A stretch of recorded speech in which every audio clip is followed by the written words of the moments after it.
السلام علیکم ورحمۃ اللہ وبرکاتہ۔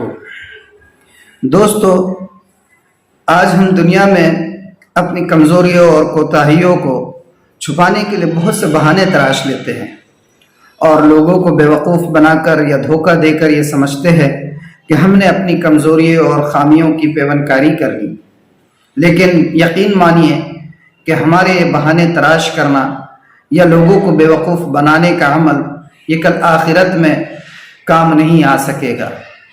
کل اگر حشر کے میدان میں کوئی مالدار شخص یہ کہے گا کہ باری تعالیٰ کاروباری مصروفیات نے مجھے آپ کی عبادت سے روکے رکھا، تو اس سے یہ کہا جائے گا کہ تو جھوٹ کہتا ہے۔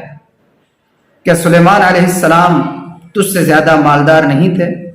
ہم نے انہیں پورے کرۂ ارض کی بادشاہت عطا کی تھی، لیکن اس بادشاہت نے انہیں ہماری عبادت سے نہیں روکا تھا۔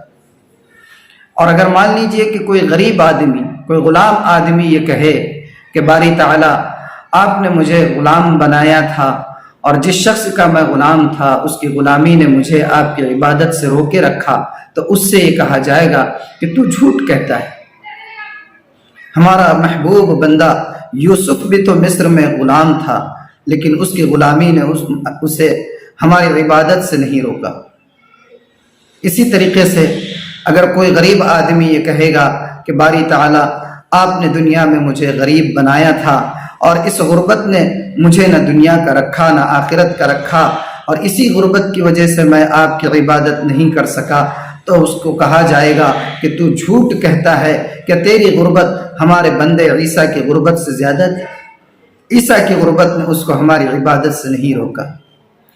اسی طریقے سے اگر کوئی بیمار افراد یہ کہیں گے کہ باری تعالیٰ آپ نے ہمیں مختلف امراض میں مبتلا کیا تھا، بڑی بڑی لا علاج بیماریوں میں ہم مبتلا تھے اور اسی سے زندگی بھر جوجھتے رہیں، اور ان بیماریوں کی وجہ سے ہم آپ کی عبادت نہیں کر پائے، تو ان سے کہا جائے گا کہ تم جھوٹ کہتے ہو۔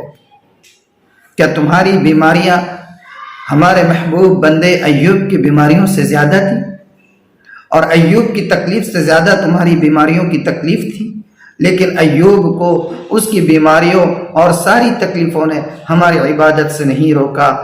تو دوستو، کل قیامت کے دن یہ بہانے بازی اور یہ بہانے تراشنا کام نہیں آئے گا۔